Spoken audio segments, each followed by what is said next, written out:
we do it every day. We be grinding, and if you ask me, we the best. I'ma be like, yo, that's us with the crazy flow.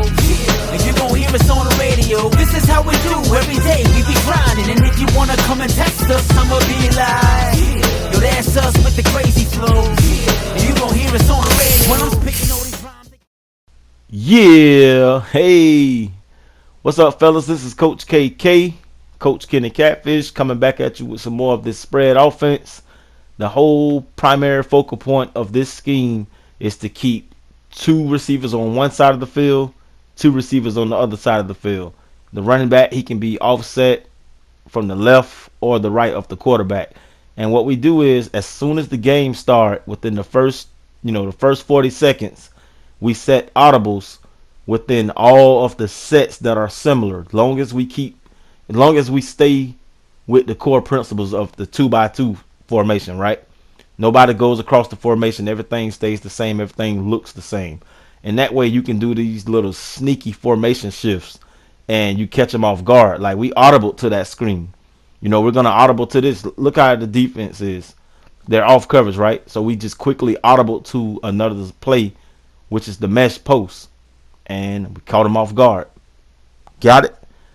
See, this is what's called an anticipatory throw. The ball was thrown before the receiver or the cornerback even made a break. See, his ball already gone. No one even made a break yet. And by the time he do make a break, we're at the highest point of the separation. So we got enough separation. So every time we see off coverage, we just quickly audible to that. So that's why you got to set these audibles.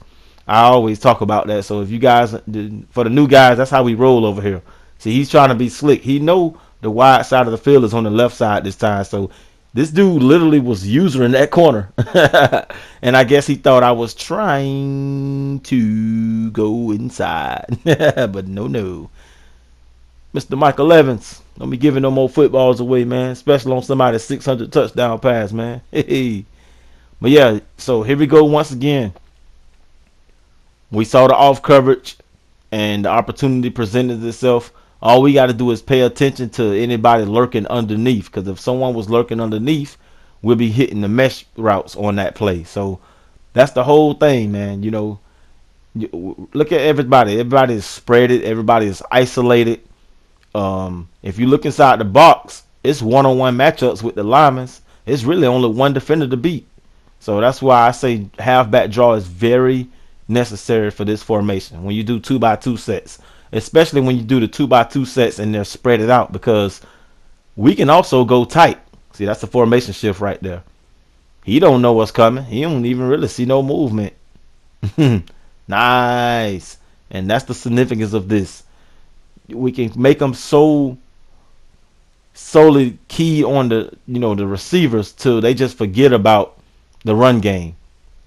This play right here, shout out to Scheme It Up on YouTube. You guys should go check out that channel on YouTube. That's where I discovered that play from. I will always mention this play. It's called RPO receiver read screen. What you do is you motion the inside receiver to the outside and he turn into a hitch route, and you got to read the keys from there.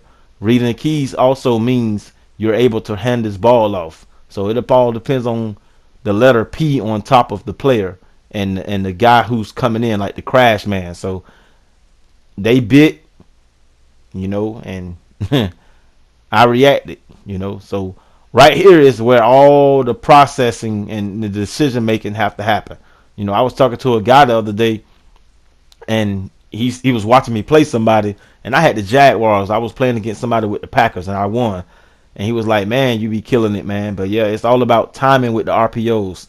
You're just taking advantages of the space and opportunity. Like right here in the middle of the field, it's only one linebacker. The four defensive linemen are matched up, right? If we run a halfback base with number 74 pulling, I think that's Marpet, it's almost as if we're in the I formation. He damn near is a fullback now. He was a left guard at first, and then he pulled around to go fire in the hole. He's down there a fullback now. So it's different now because it's two linebackers. So we got to be precise with this thing. So be sure to go check out the gun double stack videos from the previous Madden. They're still valid.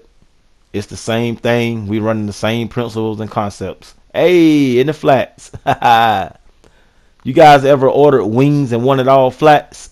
Well, here you go right there. That's what that looked like. And we on fire. That means I've completed 5 passes in a row.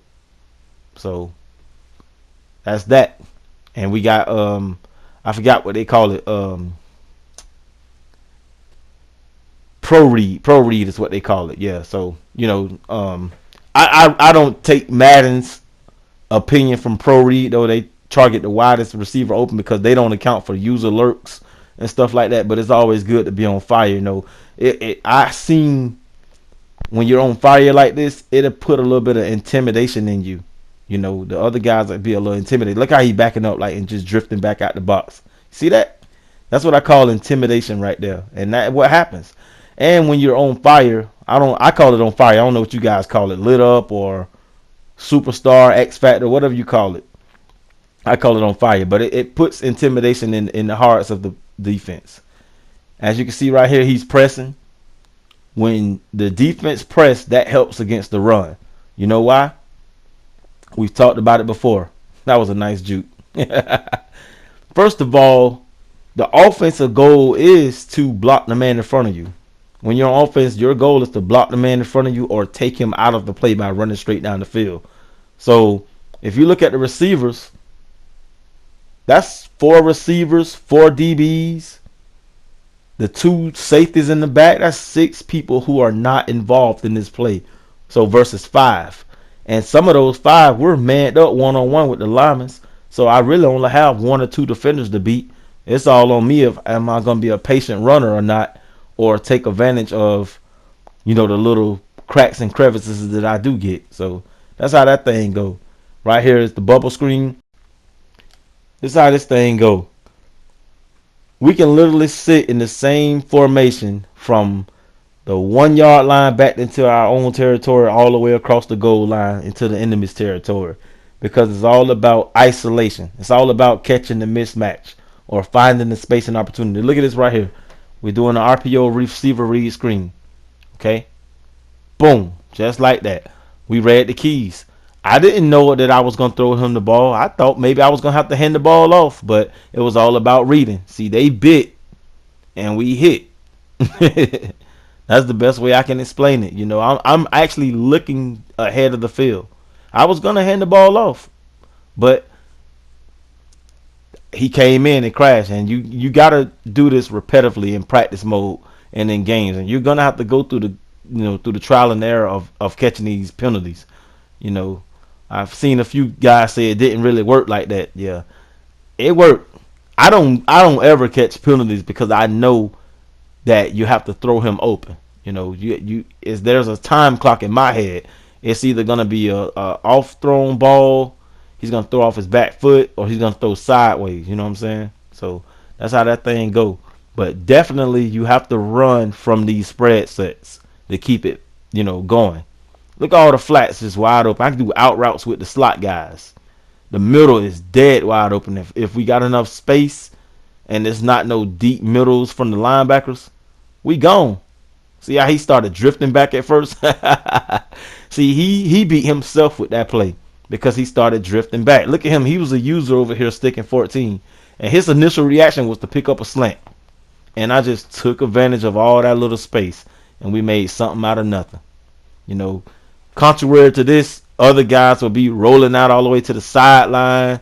You will take away half of your football field.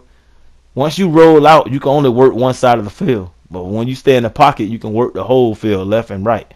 Now, this was live at the time. I didn't realize. I made a mistake right here. I didn't realize that cornerback was turned versus the other cornerback. See, he shaded then. So I'm going to split the difference and give him 50% of the credit for that.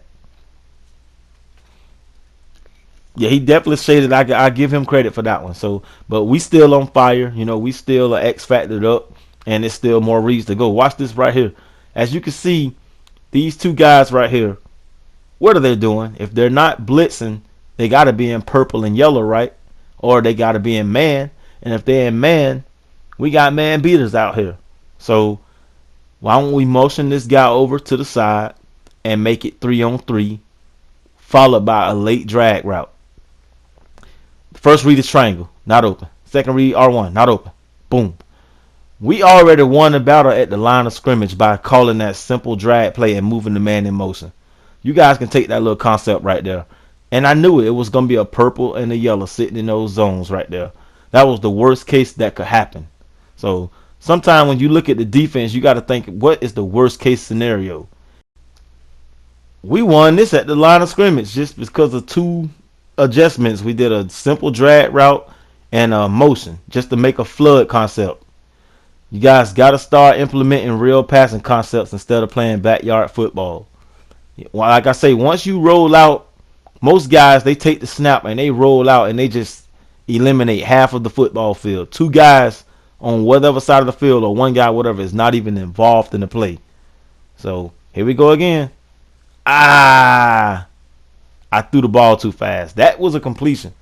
You guys have seen the video last year with the hitch route. That hitch route is something serious versus man-to-man. Here we go again. Other side is more wide. Boom. All we're doing is just reading for underneath lurkers. Anyway, guys, this is Coach KK. That was Volume 2, Part 12. I appreciate you guys' patience as always. I'm going to see you in the next one. I got you guys.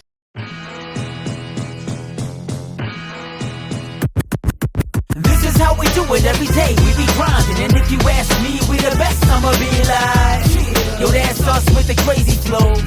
And you gon'